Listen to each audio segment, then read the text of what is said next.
They can't fight you one-on-one, so they brought a whole squad. Fools. They thought they had numbers on their side. 10 men, 10 egos, 10 sets of fists, sharpened knives, and cocky smirks, all moving in a pack, convinced that together they were unstoppable. Strength in numbers, right? That's what weak men tell themselves to sleep at night. They thought if they circled you, trapped you, backed you into a corner, you'd do what everyone else does, break. But here's the problem. They weren't hunting prey. They were stepping into a war they weren't built to survive. The moment they surrounded you, you could already see it. The false bravado, the manufactured confidence, the way their leader, the one in the middle, strutted forward with his chest puffed out, flashing his blade like it was some kind of golden ticket to dominance, as if the mere sight of cold steel was enough to rattle you. You watched him smirk, rolling his shoulders like he had already won, like your fate was sealed before the first move was made. But fate had other plans. He spoke first, and you let him. You know, it doesn't have to go down like this, he said, voice dripping with mock sympathy. Be smart. Make it easy on yourself. Drop whatever pride you've got left, get on your knees, and maybe, just maybe, we won't have to break every bone in your body. His boys chuckled, a ripple of amusement spreading through the group. They were trying to enjoy this. They were savoring it. Big mistake. Because while they were busy cracking jokes, you were sizing them up. Every stance, every weakness, every nervous twitch they thought they had hidden. The way one of them kept shifting his weight, uncomfortable, unsure. The way another gripped his bat a little too tight, overcompensating. The slight tremble in the fingers of the one holding the knife. He wasn't ready for blood. Not real blood. Not his own. You exhaled, slow, controlled. Then you spoke. You should have brought more men. And then it began. The leader threw the first punch, sloppy, overconfident. You caught it midair, fingers locking around his wrist like a steel trap. His eyes widened for a fraction of a second, just long enough for fear to register. And then, crack, a savage twist, a sickening snap. His wrist shattered, his knees buckled, and he screamed. The others hesitated, just for a moment, just long enough for you to seize the advantage. You stepped forward, grabbed the nearest one by the throat, and slammed him into the pavement. His skull bounced off the concrete with a dull thud. He wasn't getting back up. The next came swinging with a bat, wild, reckless. You ducked, drove an elbow into his ribs, and as he gasped for air, you tore the weapon from his grasp. A swift counter, wooden bat, meeting flesh and bone. His knee caved inward. He crumpled. They rushed you now. No more games. No more hesitation. They swarmed. But you were faster. You sidestepped a blade aimed at your ribs, grabbed the attacker's wrist, and forced the knife back, deep into his own stomach. His eyes went wide, a choked noise escaping his lips as he stumbled backward. Another came charging. A mistake. You turned, using the dying man as a human shield. The oncoming fist, meant for you, struck his own ally's gut instead. The attacker reeled, confused, panicked. You seized the moment, one swift motion, one brutal strike, a knee to the face, a nose shattered, teeth scattered like dice on the pavement. Another grabbed you from behind, locking an arm around your throat. You felt his breath, ragged and desperate, against your ear, desperate. That was the key. You reached up, twisted his fingers back until you heard the satisfying pop of dislocation. He howled, grip loosening, and you slammed the back of your head into his face. Blood spattered. He fell. 4 left. 1 bolted, abandoning the fight entirely. Coward.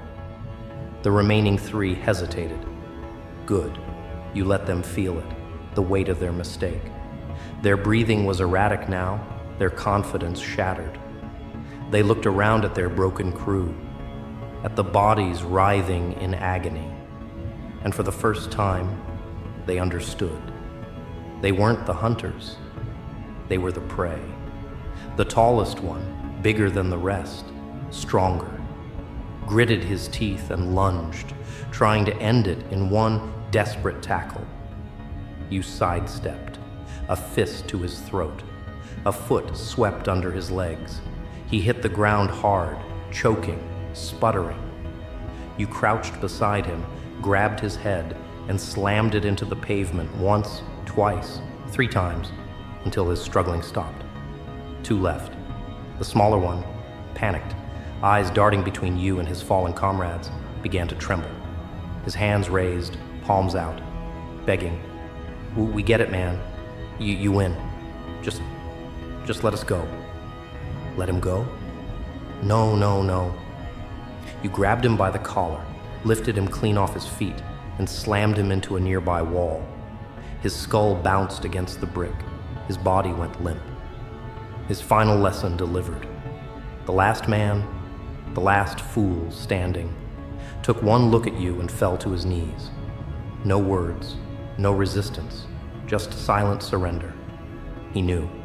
He understood now, but understanding wouldn't save him. You walked up slow, crouched down to his level, looked him in the eyes. Go back. Tell them what happened here. He nodded frantically, scrambling to his feet, stumbling as he ran. You watched him disappear into the night. He wouldn't sleep tonight, or any night after this, not with the images burned into his mind. The street was silent now, save for the groans of the broken and the damned. Blood pooled beneath them. Some whimpered, some didn't move at all. They thought they were a squad, a force to be feared. Now, they were nothing but pieces. And this was only the beginning. They thought it was over. They thought that because they lay twitching in the dirt, gasping for air, choking on blood, that the storm had passed. But storms don't just pass. They consume, they destroy. They leave behind nothing but ruin. And you weren't a storm. You were something worse. One of them coughed, his breath ragged, wet with the taste of his own shattered insides. Another groaned, shifting slightly, trying and failing to lift his broken body off the ground. The night had swallowed their bravado, spit out nothing but regret. The leader, the one who had strutted in like a king, now clutched his useless wrist, his other hand pressing against his ribs where you had left an impact too deep to ignore. But the night wasn't through with them yet. A distant sound, tires screeching, headlights cutting through the darkness, reinforcements. Of course, because cowards don't fight their own battles. They don't accept defeat. They call for backup, believing more numbers will somehow shift fate in their favor.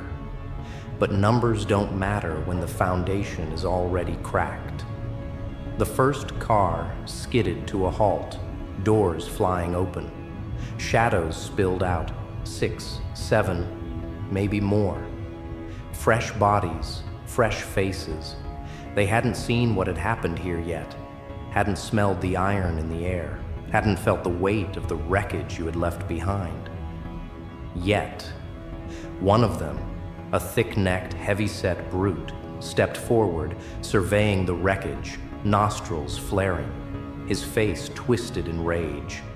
What the hell happened here? No one answered. Not his men. Not his fallen allies. Not you. So he turned to the only one still conscious enough to speak. The last man you had spared. The one you had sent running. He had barely made it back in one piece. And now he stood there, shaking, eyes refusing to meet yours. The brute grabbed him by the collar, yanked him close. Talk. The man's lips trembled, his voice a whisper, a confession. We were wrong. That was all he could say before his knees buckled. The brute shoved him aside, looked at you now. His eyes burned with vengeance. You really think you're walking away from this? You stepped forward, unfazed. Blood stained your hands, your clothes, the ground beneath you. Yet you moved as if untouched. I never planned on walking. And then it began. Again. He swung first, a wrecking ball of a punch meant to take your head clean off your shoulders. But strength without control is nothing. You ducked low, let his momentum work against him. His body lurched forward, and you capitalized, an upward strike to his chin, a quick snap of your boot to the inside of his knee. He staggered. Another came charging from behind. You sidestepped, caught his wrist mid-swing, twisted, hard. A sickening crack. His scream pierced the night. More poured in. You welcomed them. A blade flashed in the corner of your eye. You pivoted, let it graze past as you redirected its wielder's own force against him. The knife found its home in his own gut. He collapsed, disbelief in his eyes. 3 of them rushed at once, hoping to overwhelm. One swung a crowbar. You blocked it with your forearm, ignoring the sting as you drove an elbow into his throat. Another aimed for your ribs, but you caught his arm, twisted it behind his back, and used him as a shield against the next attacker. Chaos erupted. Screams, shattered bones. The pavement became a graveyard of shattered egos. And then, something new. A sharp click. A barrel aimed at your skull. A gun. You turned slow, meeting the eyes of the man, holding it. He was younger than the rest. Maybe too young. His hands trembled, but his grip was firm. He had seen enough to know what you were, and he wasn't willing to take the risk. Smart. You could feel the weight of the standoff, the tension thick, suffocating. Behind him, his remaining men were barely standing, each one a witness to the carnage. The only thing keeping them from running was the cold assurance of the weapon in his hands. End of the line, he murmured. But there is no line. There is no end. You took a step forward. He flinched. I'll shoot, I swear. Another step. His finger twitched against the trigger. Sweat dripped from his forehead. He was waiting for the moment when the world gave him permission to pull. But that moment never came, because fear is not enough. You moved fast, too fast. A swift strike to his wrist, his reflexes failing him. The gun fired, a wild shot, missing its mark.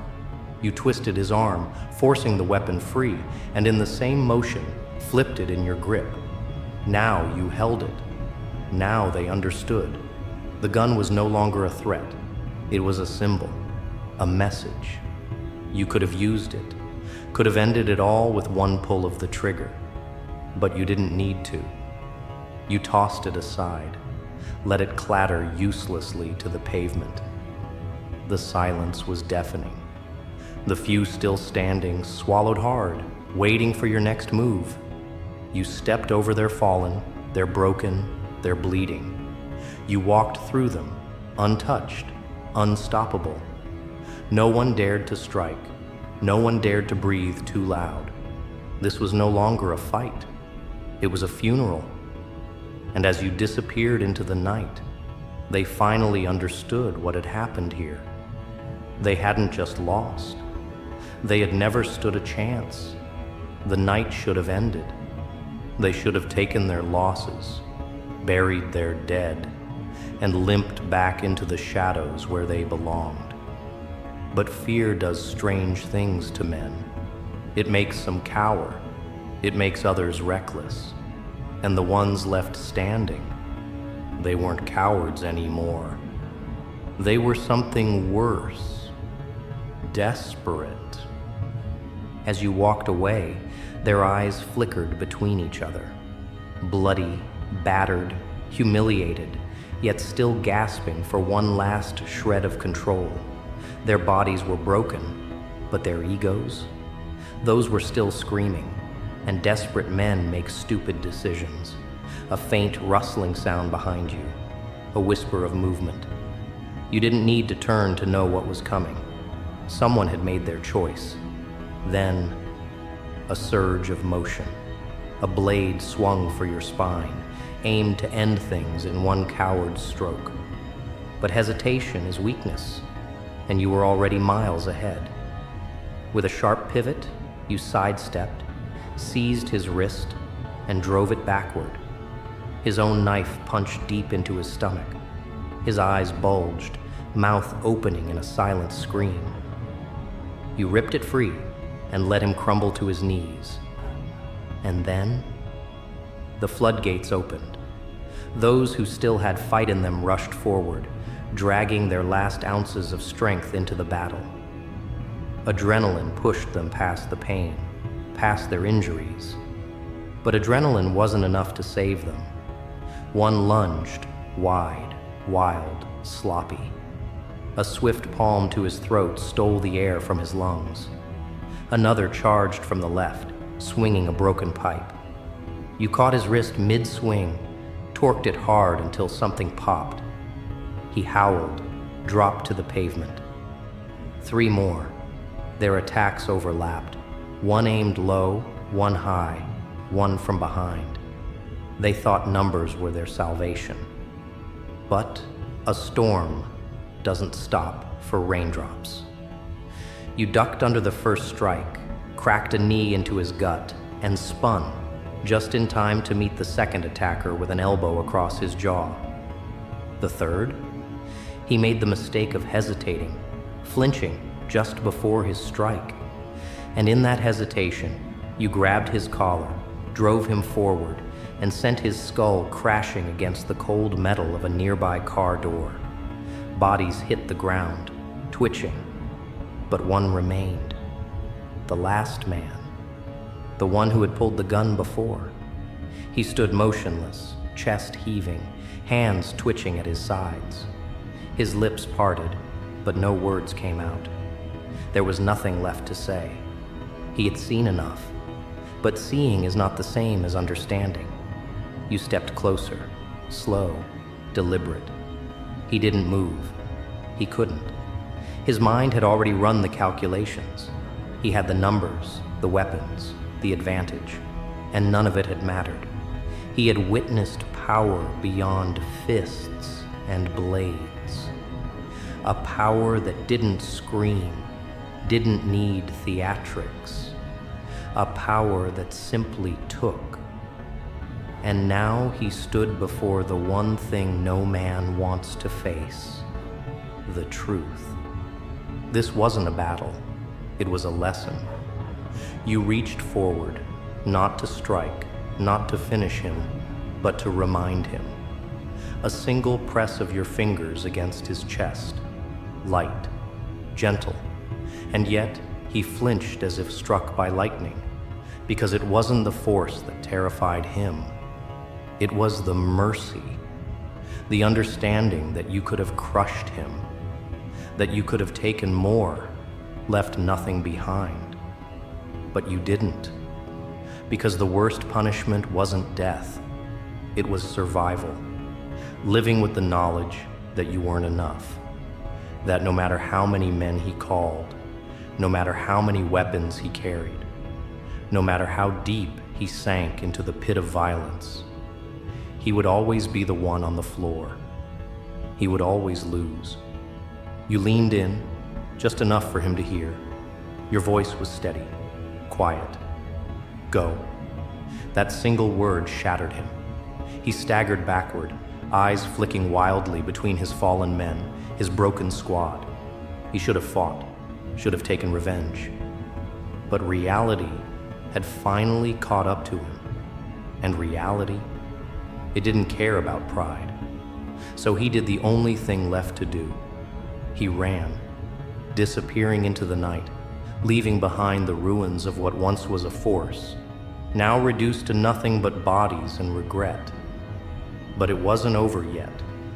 You turned, stepping past the motionless bodies, the quiet whimpers of those too broken to crawl away. And as you walked, you let the silence stretch, let the air grow heavy with realization.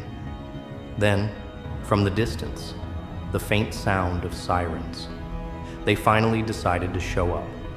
They'd come, find the mess, ask their questions, and in their eyes, they'd try to piece together a story, try to understand what happened here tonight. They'd search for a logical answer, for a motive, for a reason behind the destruction, but they wouldn't find one, because there was no reason, only inevitability.